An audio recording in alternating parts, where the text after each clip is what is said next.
زمین خیبر کو یہ معلوم ہونا چاہیے کہ میری ماں نے میرا نام حیدر رکھا ہے، یعنی وہ شیر جو سب کو چیر کر رکھ دے۔ یہ سن کر ہی مرہب گھبرا گیا اور سوچنے لگا کہ میری ماں جو کہ قلعے کی سب سے بڑی نجومی تھی، اس نے کہا تھا کہ جو تجھے مارے گا اس کا نام حیدر ہوگا۔ تو کسی سے بھی لڑنا، کسی سے بھی جنگ کرنا، لیکن حیدر نامی شخص سے بالکل نہ لڑنا، ورنہ وہ تجھے قتل کر دے گا۔ پیارے دوستو، اس ویڈیو میں ہم اسلام کے اس عظیم سپاہی اور بہادر کے متعلق جانیں گے جن کا نام سن کر ہی ہر مسلمان کے خون میں روانی آ جاتی ہے، جنہیں تاریخ اسلام حیدر کرار، شیر خدا، امام علی ابن ابی طالب علیہ السلام کے نام سے جانتی ہے۔ آپ نے قلعہ خیبر کیسے فتح کیا اور اس جنگ میں آپ نے کس دلیری اور جواں مردی کا مظاہرہ کیا، اس ویڈیو میں ہم تفصیل سے اس کے متعلق جانیں گے۔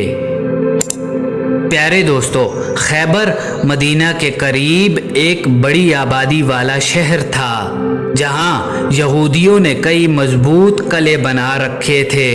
اور یہ نہایت ہی زرخیز علاقہ تھا۔ عرب کی سرزمین میں یہ علاقہ یہودیوں کا سب سے بڑا مرکز تھا۔ خیبر کے یہودی نہایت ہی بد عہد اور فریب کار تھے۔ وہ اکثر مسلمانوں کو نقصان پہنچاتے اور مسلمانوں کو تباہ و برباد کرنے کی سازشیں کیا کرتے تھے۔ یہ لوگ مسلمانوں کے تجارتی قافلوں کو خیبر کے علاقے سے گزرنے کی اجازت نہیں دیتے تھے تاکہ مسلمانوں کا مالی نقصان ہو، اور مختلف جنگوں میں بھی مشرکین کے ساتھ مل کر مسلمانوں کو بہت نقصان پہنچایا تھا۔ لہٰذا بحکم الہی صحابہ کا ایک لشکر مدینہ منورہ سے ذوالحجہ 4 ہجری کو روانہ ہوا۔ اس لشکر کے سپہ سالار خود رسول خدا صلی اللہ علیہ وآلہ وسلم تھے، اور اسلامی لشکر کی تعداد 1600 تھی، جن میں 1400 پیدل اور 200 گھڑ سوار تھے۔ پیارے دوستو، جب صحابہ کا یہ لشکر مدینہ سے روانہ ہوا تو وہاں پر موجود رئیس المنافقین عبداللہ بن ابی نے خیبر کے یہودیوں کو فوراً خبر کر دی کہ محمد لشکر سمیت تمہاری طرف آ رہے ہیں، لہٰذا چوکنے ہو جاؤ اور ڈرنا نہیں، کیونکہ تمہاری تعداد اور ساز و سامان زیادہ ہے اور محمد اور اس کے ساتھی بہت تھوڑے ہیں۔ لہٰذا خبر ملتے ہی خیبر والوں نے اس جنگ کے لیے تیاری شروع کر دی، اور جب اسلامی لشکر خیبر کے قریب پہنچا تو رسول خدا صلی اللہ علیہ وآلہ وسلم نے ایک مقام پر ٹھہر کر اللہ تبارک و تعالی سے دعا کی، اور پھر ایک چھوٹا سا لشکر حملے کے لیے روانہ کر دیا، جس کے سپہ سالار حضرت ابو بکر صدیق رضی اللہ تعالی عنہ کو بنایا۔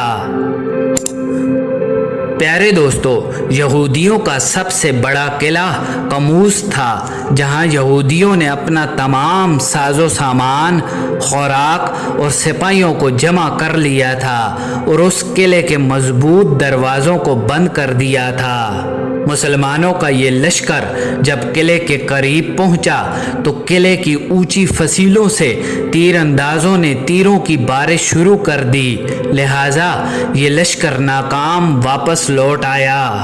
اس کے بعد رسول خدا صلی اللہ علیہ وآلہ وسلم نے عمر ابن خطاب رضی اللہ تعالی عنہ کو قلعے کی طرف امیر بنا کر بھیجا۔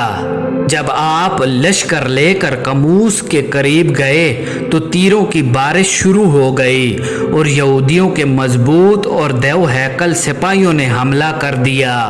لہٰذا مسلمانوں کو پیچھے ہٹنا پڑا اور یہ لشکر بھی ناکام واپس لوٹ آیا۔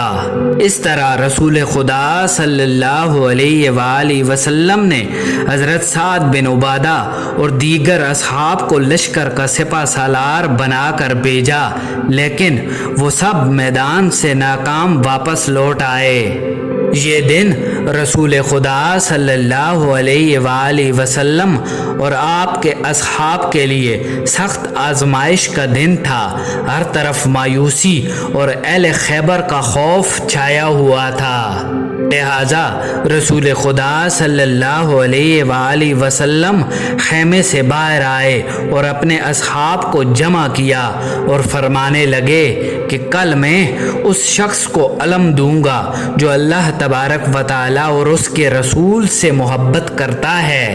اور اللہ تبارک و تعالیٰ اور اس کا رسول اس سے محبت کرتے ہیں، اور وہ شکست کھانے والا نہیں اور نہ ہی میدان سے بھاگنے والا ہے، اور اللہ تبارک و تعالیٰ اس کے ہاتھوں سے فتح عطا کرے گا۔ پیارے دوستو، تمام صحابہ کی یہی خواہش تھی کہ اگلے دن وہ جھنڈا انہیں ملے، اور اسی طرح ساری رات صحابہ کرام بے چین رہے اور کسی کو نیند نہ آئی۔ سب یہی سوچ رہے تھے کہ کل صبح آخر وہ جھنڈا کس کو دیا جائے گا۔ پیارے دوستو، اگلی صبح تمام صحابہ بے چینی کے عالم میں رسول خدا صلی اللہ علیہ وآلہ وسلم کے پاس آ کر جمع ہو گئے۔ لہٰذا رسول خدا صلی اللہ علیہ وآلہ وسلم فرمانے لگے کہ علی کہاں ہے؟ تو صحابہ نے عرض کی کہ ان کی آنکھوں میں تکلیف ہے۔ تو رسول خدا صلی اللہ علیہ وآلہ وسلم نے انہیں بلایا۔ جب شیر خدا امام علی بن ابی طالب علیہ السلام تشریف لائے تو رسول خدا صلی اللہ علیہ وآلہ وسلم نے ان کی آنکھوں پر اپنا لعاب مبارک لگایا اور ان کے حق میں دعا فرمائی، لہٰذا اسی وقت آپ کی آنکھیں ٹھیک ہو گئیں۔ امام علی علیہ السلام فرماتے ہیں کہ اس دن کے بعد کبھی بھی میری آنکھوں میں کوئی تکلیف نہیں ہوئی۔ پیارے دوستو، رسول خدا صلی اللہ علیہ وآلہ وسلم نے جھنڈا امام علی علیہ السلام کے ہاتھوں میں دیا اور انہیں ہدایت فرمائی کہ پہلے دشمنوں کو اسلام کی طرف دعوت دینا اور انہیں اللہ تبارک و تعالیٰ کے حقوق سے آگاہ کرنا۔ اگر تمہاری دعوت کی وجہ سے کوئی ایک آدمی بھی راہ راست پر آ جائے تو یہ تمہارے لیے سرخ اونٹ صدقہ کرنے سے بہتر ہے۔ اس کے بعد شیر خدا امام علی بن ابی طالب علیہ السلام لشکر لے کر روانہ ہوئے اور قلعے کے قریب پہنچ کر جھنڈا زمین میں گاڑ دیا، اور آپ نے رسول خدا صلی اللہ علیہ وآلہ وسلم کے حکم کے مطابق یہودیوں کو پہلے اسلام کی طرف دعوت دی، لیکن انہوں نے انکار کر دیا اور اس دعوت کا جواب پتھروں سے دیا۔ اسی دوران اس قلعے کا سردار جس کا نام مرحب پہلوان تھا قلعے سے باہر آیا، جو ایک دیو ہیکل اور جنگجو شخص تھا، اور عرب مرحب کو 100 سپاہیوں کے برابر قرار دیتے تھے۔ یہودیوں کا یہ سپہ سالار آگے بڑھتے ہوئے یہ شہر پڑھنے لگا کہ خیبر خوب جانتا ہے کہ میں مرحب ہوں، ہتھیاروں سے لیس ہوں اور بہادر ہوں اور تجربہ کار بھی ہوں۔ پیارے دوستو، امام علی بن ابی طالب علیہ السلام نے اس کے جواب میں یہ شعر پڑھا کہ میں وہ ہوں کہ میری ماں نے میرا نام حیدر رکھا ہے اور میں کھچار کے شیر کی طرح ہیبت ناک ہوں۔ یہ سن کر مرحب نے بڑے غضبناک انداز کے ساتھ آگے بڑھ کر امام علی علیہ السلام پر اپنی تلوار سے وار کیا، لیکن آپ نے ایسا داؤ بدلا کہ مرحب کا وار خالی گیا۔ اس کے بعد جب امام علی علیہ السلام نے اس پر وار کیا تو آپ کی تلوار کی ایک ہی ضرب سے ذوالفقار حیدری مرحب کے سر کو کاٹتی ہوئی اس کے دانتوں تک اتر آئی، اور جب تک تلوار کے وار کی آواز فوج تک پہنچی اس وقت تک مرحب ڈیر ہو چکا تھا، اور مرحب کو زمین پر تڑپتے دیکھ کر یہودیوں کی فوج امام علی بن ابی طالب پر ٹوٹ پڑی، لیکن آپ کی تلوار گاجر مولی کی طرح ان سب کو کاٹ رہی تھی، جس سے صفوں کی صفیں الٹ گئیں، اور یہودیوں کے مایہ ناز بہادر مرحب، حارث، اسیر اور عامر وغیرہ کٹ کر ڈھیر ہو گئے۔ پیارے دوستو، ابو رافع کی روایت کے مطابق ایک یہودی نے قلعے کے دروازے کے پاس امام علی علیہ السلام پر وار کیا اور آپ کی ڈھال گر گئی، لہٰذا آپ نے قلعے کے ایک دروازے کو ہی اکھاڑ کر اس کو اپنی ڈھال بنا لیا اور اس دروازے کو ہاتھ میں لے کر آخر تک لڑتے رہے، یہاں تک کہ قلعہ آپ کے ہاتھوں سے فتح ہو گیا۔ قلعہ قموس کا یہ دروازہ اتنا مضبوط اور بھاری تھا کہ جنگ کے خاتمے کے بعد 70 لوگوں نے مل کر اس دروازے کو اٹھایا۔ پیارے دوستو، اللہ تبارک و تعالی نے امام علی ابن ابی طالب علیہ السلام کے ہاتھ سے خیبر کی فتح نصیب فرمائی،